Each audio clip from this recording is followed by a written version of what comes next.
Hey, welcome to the GNAPcast. My name is David. And my name is Seth, and we have a guest with us here today. Go ahead and introduce yourself. Hi, I'm Anna. We've Hello. got Anna back on our show to talk about more things. But before we do, Seth, we're going to go ahead and ask her a random question. What have you got for Anna? So, I know we were talking about pizza toppings earlier before we actually started this session, but what is your least favorite pizza topping? Ooh, hard questions in life. Well, yeah. I've never had anchovies, but I don't think I would like them. Fair enough. Anchovies are like dead fish, right? Yeah. Yeah. There's something else beyond that, but that's my assumption is that you're putting dead fish on pizza. I Which mean, I guess some people like that. if you're eating a fish, I would hope it is dead. Fair enough. Just saying. Bring in a mandatory Bear Grylls reference. Oh. All right, so now Anna, as the guest once again on our show, you get the opportunity to ask either of us or both a random question, whatever you'd like. Both. Both. How do you guys feel about a steak buffet? A steak buffet? Those are amazing. What is a steak buffet? You don't know what a I've steak never buffet? had a steak You've buffet. never been to a steak. Oh, Okay, so Seth. short story time. Where I grew up in Iowa, which incidentally is also where Anna is from. Hey. About an hour away from me is the town Sioux City. And in Sioux City, there was a small restaurant called USA Steak Buffet, where if you went in there, literally it was like a buffet with For like, steak. Oh my like so they had like the gosh. salad bar area. Why have I never heard of this before? Because I don't know if they're like that one was just the one-time restaurant, and it actually closed down. Oh. Sadly. But there are all these different windows where you could go there, you could get hot dogs, you go somewhere else and you can get salads. They had this big, huge like block of cheese that you could just carve off things Oh my from it. gosh. There's like cheddar. That sounds amazing, but also really expensive. It was a little bit more expensive, but not as expensive as like if you go to like Cheesecake Factory. Fair. It wasn't that expensive, but it was a I think it was buffet. like $8 maybe. But you could get as much steak as you wanted. That's it? Yeah. Jeez. Oh, the one I went to, it's up in La Crosse, Wisconsin. Northwest Steak Buffet. Or La Crosse. Or, Well, I know what I'm doing for Christmas. There's also, if you've ever been to a Golden Corral, they have Yeah. a little bit of that where there's like the area where you can get steaks and the guy will cook it for you, but it's not quite the same as a steak Because buffet. it's Golden Corral. But it is Golden Corral, and that's usually pretty good. I enjoy that. All right, so the episode topic that we're going to choose today is theater/acting experience. Now, Anna, our resident actress, well, our guest actress more specifically, has a lot of experience. So specifically, tell us, now since this is recorded in the past, tell us what you're going to be in very soon, which by the time this episode airs will have already happened. What is the most prominent role you've got right now? Yeah, I don't think it's spoilers at this point to say that. It won't be. Right now, I am in the production of The Lion, the Witch, and the Wardrobe here at Cedarville University. I am playing the part of Lucy A very Pevensie. minor character. Just Oh, kidding. yeah. More of a little bit Just a shorter of walk-on character. role. One of those that you can just like show up the night before and you learn all your lines and everything. Yeah, right. That's exactly how that works. Definitely Especially not, when you have speed throughs you have to do. definitely not the main character for basically the entire thing. The one who's on screen, on the stage the most, maybe. I don't know. I don't know. Very well-known character. So at this point, technically, when this episode releases, you will have already done this. But since this is recorded in the past, give us your thoughts so far about playing Lucy. So far, it's been awesome and great. Getting to know all the people better who are in the cast and getting to meet some of the new freshmen have been awesome. The part in particular was really, really blessing and really cool to get it. That's the part I wanted when I was in elementary school when the first movie came out. We would role play during recess, and I would always be Lucy. So it was perfect. cool. So this is like a dream come true for you, Kind essentially. of, yeah. And one thing that's going to be great, I don't think it's happened yet, but I've heard discussion from some of the directors that you guys are going to have a sword fighting like class or something like a master class type thing where you're going to learn stage combat from, I think, a trained professional. So that way you don't have Yes, to do it it's yourself. going to be awesome. But you don't actually get to do any sword fighting as Lucy, do you? You'll have a dagger, won't you? No. Oh, You don't. Oh. Yes, but no. You don't get to Shoot. use it. Yeah. I guess that's the one downside about. I have magical healing potion here. She's Yeah. the healer of the group. I do that. Oh no. So that sounds like an amazing show. I would recommend that everyone should go see it, but at this point, it has already happened, so I'm sure it was an amazing show. Yeah. Can I say that? Boy, these time travel moments are really weird. All right, I'm getting deja vu. Seth, what's the most recent thing you've acted in? The most recent thing I have acted in was actually a student film. We did a student film a couple of weeks ago. I mean, it's going to be quite a while ago now after this episode comes out. But the main point of the episode was the film, I should say. It's a horror episode or Ooh. film. Horror. It's a horror film, a short film, but It follows this guy as he thinks he's being followed, and he keeps feeling like he's being followed as he walks around. And then every time he looks around to find the person, there's nobody there. So he goes home, goes to bed, and then wakes up in the middle of the night, certain that somebody is in his house, and there's still nobody there. So he turns the lights out, and the last shot you see is this shadow on the wall, like coming towards him in the bed. Aha. It's super creepy. It's the ghost of Christmas yet to come. No, he's the scariest one. No, but in the what was it? I swear he's just the Grim Reaper, but with a different name. In most versions, it is where it's the Grim Reaper with like a skeletal hand pointing. But in the movie version that I just watched, like, well, for me a couple nights ago, this is a weird time travel thing. Which movie version was that? The original one? No, it's the 1938 Oh, or Like, 35. jeez. Isn't that the original one? I don't know. It's not. I think it's the first one, like in film per se, with sound. But I don't remember who Interesting. the character. The guy who played the dad of like Tiny Timmy. Bob Cratchit. Yes, the guy who played that character. People regard him as like the best person to have played that character Oh. of all the versions. I think that might be the original one. Okay, I don't remember. Based on 'cause the date, I it's would the only one I've assume actually so. seen, to be honest. It's in black and white, right? Yes, and it's also like the only one, or like one of only like two that actually shows little Timmy like lying on a bed after he's dead. Oh! Spoiler alert: Tiny Timmy dies. If you didn't already know that. From What? from this Tiny story- Tim dies? From this story that's been around No! from A Christmas Carol, but in that particular version, they don't ever actually show the ghost of Christmas future or yet to come. All they show is like a shadow of a hand on a wall. So Oh, that's even creepier. it's actually pretty effective too. I enjoyed Wow. the story. Have you guys ever seen Mickey's Christmas Carol? Yes, I love No. Mickey's Christmas Carol. Alan Young is fantastic. That's my favorite. Is this like the Mickey Mouse version of Christmas Carol? It Yeah. is. Mickey So is- Is it Ebenezer Scrooge or is it Yeah. Mickey? it's Oh. Scrooge McDuck well, playing, Scrooge McDuck. playing Oh. Ebenezer Scrooge. And Well, then, yeah. and Voiced Mick- by the amazing, talented, and sadly late Alan Young. Of course. and Mickey is Bob Cratchit. Oh. And Minnie is his wife. Yeah. Well, then who's little Tiny Tim? They have little mice kids. Well, that's right. Boy, I Yeah. need to go watch more Mickey Mouse. You know what? Talking about Christmas carols and movie versions of the Christmas Carol, my favorite is still the Muppet Christmas Carol. I never seen that. I started to watch it like in choir one time, and I was disturbed By the Muppets or by the The story? opening by the Muppets, and it was just the Oh. beginning that we got to. the and I was opening is disturbed. really creepy. But it gets better from there. I need to go watch You, this. yeah, you really do need Sounds to watch a great. Muppet Christmas Carol. It's amazing. and Mickey's Christmas Carol. Of course. And that one too. And watch all the things. I can't count the times I've watched Mickey's Christmas Carol. Me neither. I can. Probably too Zero. many- oh. wait. So far. Well, I have to educate you. I'll need to be Yes, I educated. just said that. All right, getting back on track though, a lot of the acting that I've done, I've only acted once in an actual like on-stage production, and that was in a show that all three of us have been in, and it was last spring, I guess the spring of 2017. Cedarville did the show Music Man. Wow, that was a year ago. That was By the time this episode comes out, it'll have been over a year ago that we did that show. That's the only show that I've actually done where I've acted on stage, and I was, of all things, a young dancer, and I don't ever dance like on my own, so I don't know how I was cast as a dancer, except that when I shave my beard, I look like I'm 14. So I think that's why they cast me as a. You young were kid. also blind for The most whole of that time. show. The story behind that is that I wear glasses because I'm extremely nearsighted. Hey. So everything me is too. extremely blurry, but they didn't have glasses back in 1912 or whatever the year was. Mm-hmm. And I don't wear contacts because I don't like contacts. So I was on stage the entire time pretending not to be blind. And I basically was. It made me less self-conscious because you can't see the audience, which is actually kind of nice. I mean, you can't see the audience when the lights are on anyway. but No, I mean, you I couldn't really even, can't. like, all I saw was just a vast emptiness over there. I didn't recognize anybody. There are some people who can look down in the front row and see their boyfriend. Like Connor could see her boyfriend. Or fiance, was it at the time? I don't Yeah, remember. now Fiance, husband. Now now husband. But you know, she could see people in the front row, and you can get nervous from that sort of thing. And I didn't recognize anybody because I couldn't see them.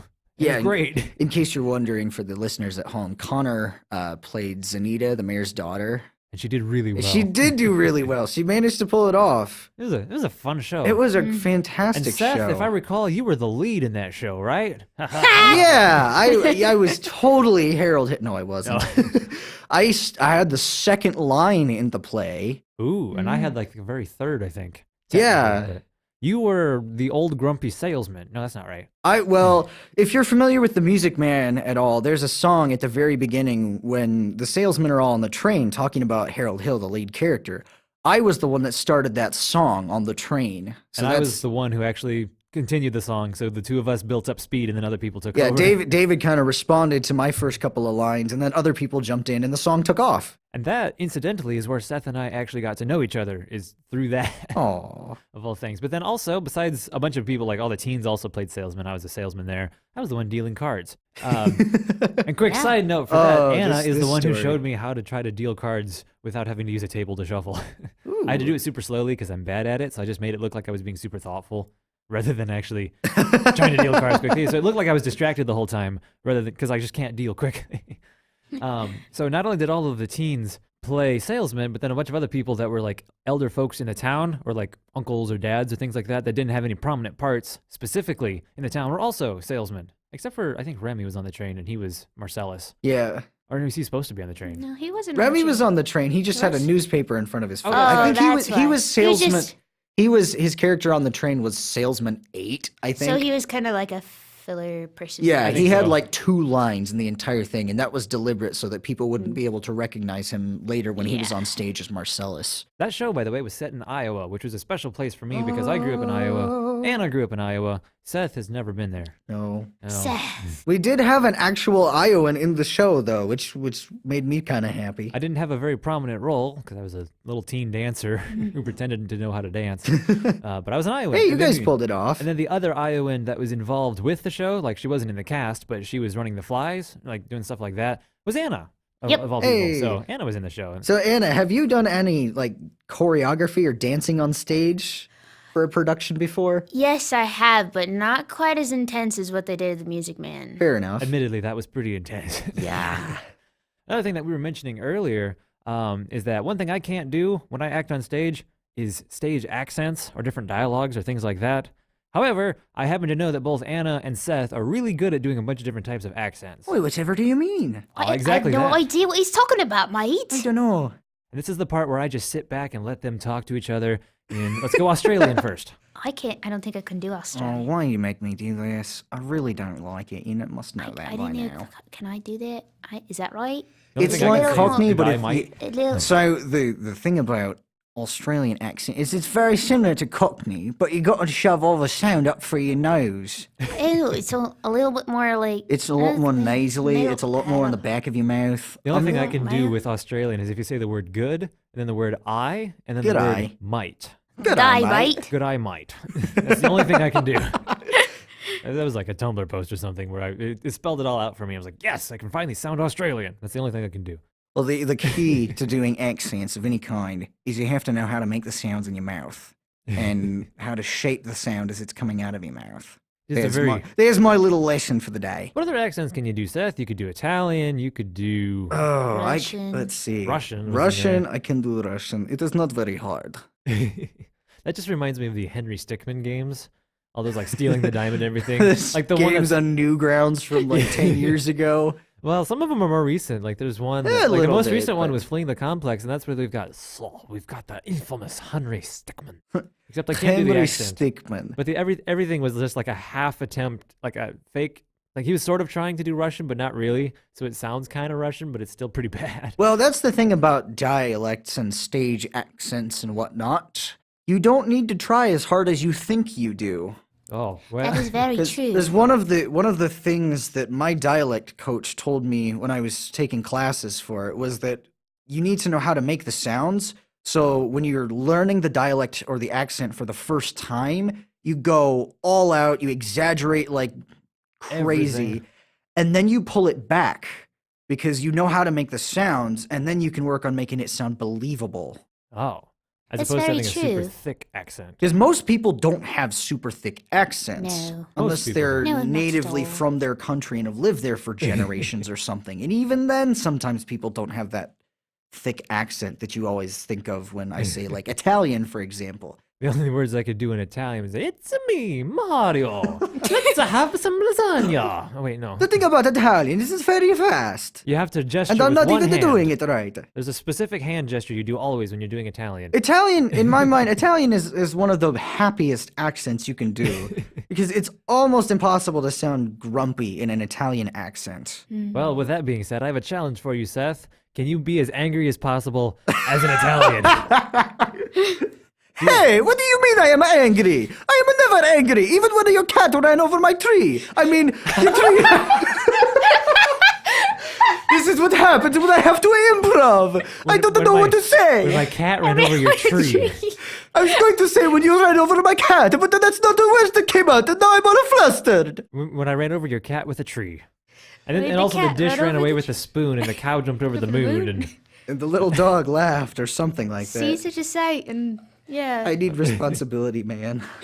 He left a while ago. I know. I need to get him back in here. You don't need to. You know what we need to introduce next season?